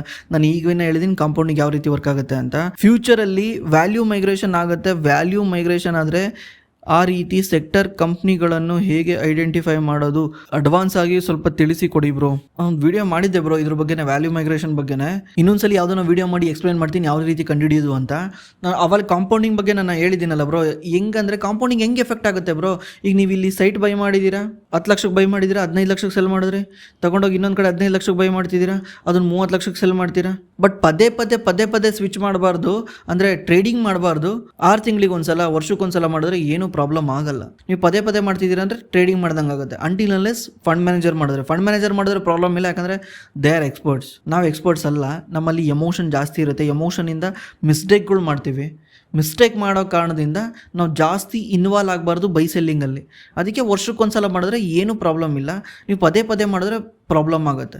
ಶೇರ್ ಪ್ರೈಸ್ನ ಅಪ್ ಆ್ಯಂಡ್ ಡೌನ್ ಮಾಡೋದು ಯಾರು? ರಿಟೇಲ್ ಇನ್ವೆಸ್ಟರ್ ಜಾಸ್ತಿ ಸೆಲ್ ಮಾಡಿದ್ರೆ ಡೌನ್ ಆಗುತ್ತಾ, ಇಲ್ಲ ಪ್ರಮೋಟರ್ ಸೆಲ್ ಮಾಡಿದ್ರೆ ಆಗುತ್ತಾ, ಇಲ್ಲ ಫಾರಿನ್ ಇನ್ವೆಸ್ಟರ್ ಸೆಲ್ ಮಾಡಿದ್ರೆ ಆಗುತ್ತಾ, ಇಲ್ಲ ಮ್ಯೂಚುವಲ್ ಫಂಡ್ ಆ್ಯಂಡ್ ಇನ್ವೆಸ್ಟ್ಮೆಂಟ್ ಕಂಪ್ನಿಗಳು ಸೆಲ್ ಮಾಡಿದ್ರೆ ಆಗುತ್ತಾ? ಜಾಸ್ತಿ ಆಗೋದೇ ಫಾರಿನ್ ಇನ್ವೆಸ್ಟರ್ಸಿಂದ, ಯಾಕಂದರೆ ಅವ್ರ ಹತ್ರ ಭಯಂಕರ ದುಡ್ಡಿದೆ. ಇಂಡಿಯಾದಲ್ಲಿ ಸ್ಟಾಕ್ ಮಾರ್ಕೆಟಲ್ಲಿ ಹೈಯೆಸ್ಟ್ ಇನ್ವೆಸ್ಟ್ ಮಾಡೋದು ಯಾರು ಅಂದರೆ ಪ್ರಮೋಟರ್ಸ್ ಅಂದರೆ ಕಂಪ್ನಿಗಳ ಓನರ್. ಅವ್ರ ಹತ್ರ ಮಿನಿಮಮ್ 50 to 60% ಓನರ್ಶಿಪ್ ಇರುತ್ತೆ. ಅವ್ರು ಸೆಲ್ ಮಾಡಿದ್ರೆ ಎಫೆಕ್ಟ್ ಆಗುತ್ತೆ, ಬಟ್ ಅವ್ರು ಸೆಲ್ ಮಾಡಲ್ಲ. ಯಾರು ಅವ್ರ ಬಿಸ್ನೆಸ್ನ ಹೋಗ್ಬಿಟ್ಟು ಸೆಲ್ ಮಾಡೋಕ್ಕೆ ಇಷ್ಟಪಡ್ತಾರೆ? ಅವ್ರು ಸೆಲ್ ಮಾಡಲ್ಲ. ಯಾರು ಜಾಸ್ತಿ ಸೆಲ್ ಮಾಡಿದ್ರೆ ಎಫೆಕ್ಟ್ ಆಗುತ್ತೆ ಅಂದರೆ ಫಾರಿನ್ ಇನ್ವೆಸ್ಟರ್ಸ್. ಸೆಕೆಂಡ್ ಹೈಯೆಸ್ಟ್ ಯಾರು ಓನರ್ಶಿಪ್ ಇದೆ ಅಂದರೆ ಫಾರಿನ್ ಇನ್ವೆಸ್ಟರ್ಸ್ ಹತ್ರ ಇದೆ. ಇನ್ನು ಸ್ವಲ್ಪ ದಿವಸ ಹೋದರೆ, ನನಗನ್ನಿಸ್ತಂಗೆ ಇನ್ನು 3 ಇಂದ 4 ವರ್ಷ ಹೋದರೆ ನಮ್ಮ DIS ಡೊಮೆಸ್ಟಿಕ್ ಇನ್ಸ್ಟಿಟ್ಯೂಷನ್ ಇನ್ವೆಸ್ಟರ್ಸ್ ಯಾರು ಇದಾರಲ್ವಾ, ಮ್ಯೂಚುವಲ್ ಫಂಡ್ ಇರ್ಬೋದು, ಇನ್ಶೂರೆನ್ಸ್ ಕಂಪ್ನಿಗಳು ಇರ್ಬೋದು, PMSಗಳು ಇರ್ಬೋದು, ಇವ್ರು ಕಂಟ್ರೋಲ್ ಮಾಡ್ತಾರೆ ಮಾರ್ಕೆಟ್ನ. ಫಾರಿನ್ ಇನ್ವೆಸ್ಟರ್ಸ್ ಆಲ್ರೆಡಿ ಅವ್ರದ್ದು ಪವರ್ನ ಕಳ್ಕೊತಾ ಇದ್ದಾರೆ. ಫ್ಯೂಚರಲ್ಲಿ DIS ಕಂಟ್ರೋಲ್ ಮಾಡ್ತಾರೆ. ಬಟ್ ಈಗ ಪ್ರೆಸೆಂಟ್ಲಿ ಫಾರಿನ್ ಇನ್ವೆಸ್ಟರ್ಸ್ ತುಂಬ ಮುಖ್ಯ ಮಾರ್ಕೆಟ್ಗೆ. ಫ್ಯೂಚರಲ್ಲೂ ಮುಖ್ಯನೇ. ಅವರು ಇವ್ರಿಗೆ ಸೆಲ್ ಮಾಡ್ತಾರೆ, ಇವ್ರು ಅವ್ರಿಗೆ ಸೆಲ್ ಮಾಡ್ತಾರೆ. ಸೆಲ್ ಮಾಡೋಕೆ ಯಾರೋ ಒಬ್ರು ಇರಬೇಕಲ್ಲ, ಫಾರಿನ್ ಇನ್ವೆಸ್ಟರ್ಸ್ಗೆ ಸೆಲ್ ಮಾಡಬೇಕು.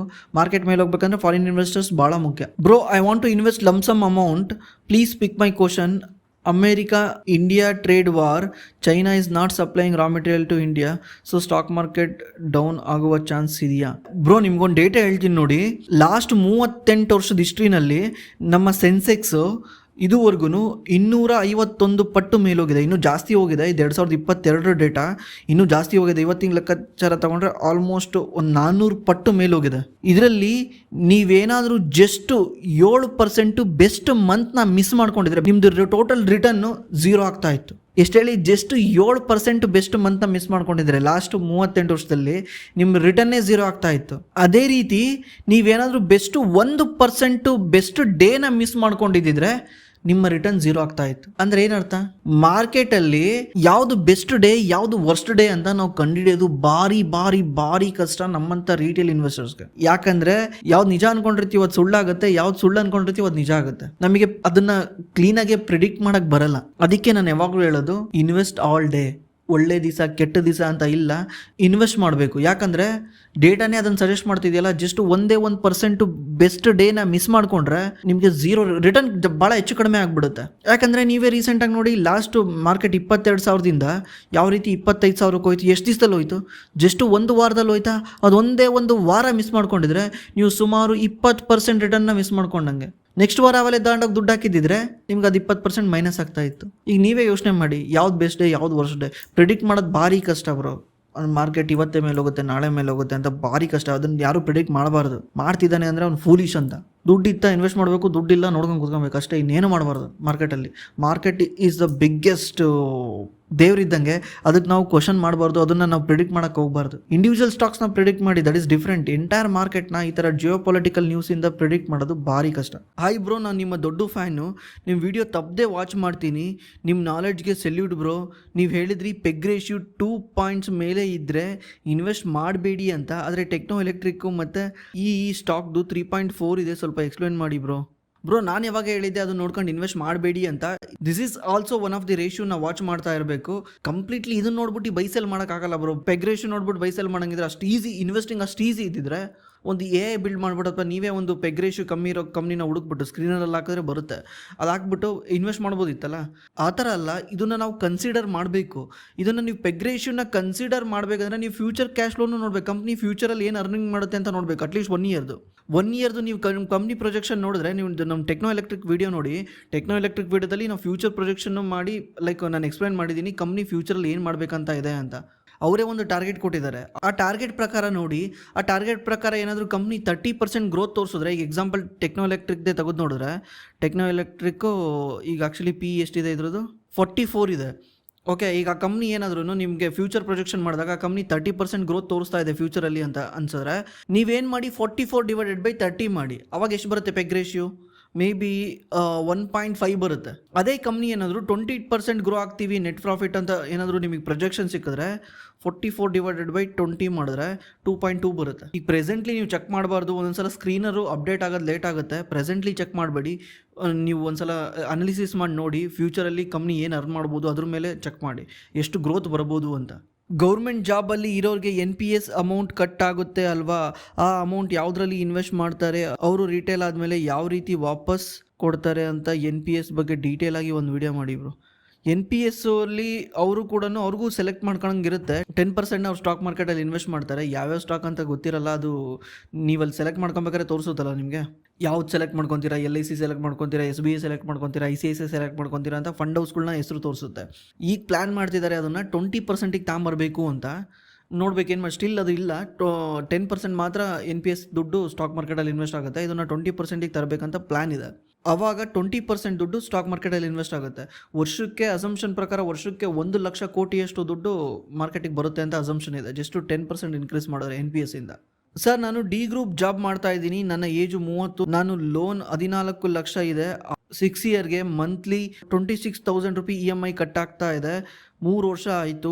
ಲೋನ್ ಮುಗಿದು ನಂತರ ನಾನು 26,000 SIP ಮಾಡಬೇಕು ಅಂತ ಡಿಸೈಡ್ ಮಾಡಿದ್ದೀನಿ. ಬಟ್ ಇವಾಗ ಗೌರ್ಮೆಂಟ್ ಡ್ಯೂಟಿ ಮುಗಿದ ಮೇಲೆ ಝೊಮ್ಯಾಟೊ ವರ್ಕ್ ಮಾಡ್ತಿದ್ದೀನಿ. ಇದು ಲೀಗಲ್ ಆರ್ ಇಲ್ಲೀಗಲ್ ಪ್ಲೀಸ್ ತಿಳಿಸಿ. ಆ್ಯಂಡ್ ಇನ್ಕಮ್ ಟ್ಯಾಕ್ಸ್ ಫೈಲ್ ಮಾಡಬೇಕಾ ಬೇಡವಾ? ಝೊಮ್ಯಾಟೊದಿಂದ 8,000 ಇನ್ಕಮ್ ಬರುತ್ತೆ ಮಂತ್ಲಿ. ಅದನ್ನೇ SIP ಮಾಡಬೇಕು ಅಂದ್ಕೊಂಡಿದ್ದೀನಿ ಫ್ರಮ್ ಹುಬ್ಳಿ. ಬ್ರೋ, ಮಾಡ್ತಿದ್ದೀರಾ, ಕರೆಕ್ಟಾಗಿ ಮಾಡ್ತಿದ್ದೀರಾ. ಬಟ್ ನನಗಿದು ಕ್ಲಾರಿಟಿಯಾಗಿ ಗೊತ್ತಿಲ್ಲ ನೀವು ಲೀಗಲ್ಲ ಇಲ್ಲೀಗಲ್ಲ ಅಂತ. ಯಾಕಂದರೆ ನೀವು ವರ್ಕಿಂಗ್ ಅವರ್ಸಲ್ಲಿ ಏನು ಮಾಡ್ತಾ ಇಲ್ಲ, ಪಾರ್ಟ್ ಟೈಮಲ್ಲಿ ಮಾಡ್ತಾ ಇದ್ದೀರಾ. ಆಮೇಲೆ ಇನ್ಕಮ್ ಟ್ಯಾಕ್ಸ್ ಬಗ್ಗೆ ಯಾಕೆ ತಲೆ ಕೆಡಿಸ್ಕೊತೀರಾ ಬ್ರೋ? ಈಗ ಏಪ್ರಿಲಿಂದ ನಿಮ್ಗೆ 12 ಲಕ್ಷ ಇನ್ಕಮ್ ಬಂದರೆ ವರ್ಷಕ್ಕೆ ನೋ ಟ್ಯಾಕ್ಸ್. ಅಂದರೆ ತಿಂಗಳ 1 ಲಕ್ಷ ದುಡಿದ್ರೂ ಕೂಡ ಟ್ಯಾಕ್ಸ್ ಕಟ್ಟಂಗಿಲ್ಲ. ಇನ್ಕಮ್ ಟ್ಯಾಕ್ಸ್ ಬಗ್ಗೆ ಎಲ್ಲ ತಲೆನೇ ಕೆಡಿಸ್ಕೊಂಬೇಡಿ. ಇದು ಇಲ್ಲೀಗಲ್ಲ ನೀವು ಡ್ಯೂಟಿ ಟೈಮಲ್ಲಿ ಮಾಡಿದಿದ್ರೆ ಇಲ್ಲೀಗಲ್ ಆಗ್ತಾ ಇತ್ತು. ಯಾಕಂದರೆ ಸಂಬಳ ತಂತಿರೋದು ಗೌರ್ಮೆಂಟಿಂದ, ಕೆಲಸ ಮಾಡ್ತಿರೋದು ಯಾರಿಗೋ ಅಂತ. ನೀವು ಡ್ಯೂಟಿ ಮುಗಿದ ಮೇಲೆ ಮಾಡ್ತಿರೋದ್ರಿಂದ ನನ್ನ ಪ್ರಕಾರ, ನನಗೆ ಅಷ್ಟೊಂದು ಗೊತ್ತಿಲ್ಲ, ಸ್ಟಿಲ್ ಹೇಳ್ತೀನಿ, ನನ್ನ ಪ್ರಕಾರ ಇಲ್ಲೀಗಲ್ ಅಲ್ಲ ಅನಿಸುತ್ತೆ. ಬಟ್ ಕನ್ಫರ್ಮ್ ಇಲ್ಲ ಬ್ರೋ. ಯಾರನ್ನ ಗೊತ್ತಿದ್ರೆ ದಯವಿಟ್ಟು ಕೆಳಗಡೆ ಇವರಿಗೆ ಕಾಮೆಂಟ್ ಹಾಕಿ. Bro, I haven't received my dividend not deposited to my bank linked account, reached out RTA also. Not responding what to do. Bro, ಒಂದು ನಿಮ್ಮ ಡಿಮ್ಯಾಟ್ ಅಕೌಂಟಲ್ಲಿ ಬಂದಿರ್ಬೋದು, ಚೆಕ್ ಮಾಡಿ. ಡಿಮ್ಯಾಟ್ ಅಕೌಂಟಲ್ಲಿ ಲೆಡ್ಜರ್ ಏನಾದರೂ ಇದೆಯಾ ಅಂತ ಒಂದು ಸಲ ಚೆಕ್ ಮಾಡಿ. ಬ್ಯಾಂಕ್ ಅಕೌಂಟಲ್ಲಿ ಬಂದಿರ್ಬೋದು, ಒಂದೊಂದು ಸಲ ಲೇಟ್ ಆಗುತ್ತೆ, ಬರುತ್ತೆ ಬ್ರೋ, ಎಲ್ಲೂ ಹೋಗಲ್ಲ. ಡಿವಿಡೆಂಡ್ ಮಾತ್ರ ಎಲ್ಲೂ ಹೋಗಲ್ಲ. ಯಾಕಂದರೆ ಕಂಪ್ನಿ ಕಳಿಸಿದ್ರೆ ಡಿವಿಡೆಂಡ್ನ ಅದು 100% ಬರಲೇಬೇಕು, ಬಂದೇ ಬರುತ್ತೆ. ಕಂಪ್ನಿ ಔಟ್ಸೋರ್ಸ್ ಮಾಡಿರುತ್ತೆ ಇದನ್ನು, ಈ ಡಿವಿಡೆಂಡ್ ಪೇಮೆಂಟು ಇದನ್ನೆಲ್ಲನೂ ಬೇರೆಯವ್ರಿಗೆ ಕೊಟ್ಬಿಟ್ಟಿರುತ್ತೆ. ಕಂಪ್ನಿ ಖುದ್ದು ಮಾಡಲ್ಲ, ಅದಕ್ಕೇ ಅದು ಸ್ವಲ್ಪ ಲೇಟ್ ಆಗುತ್ತೆ.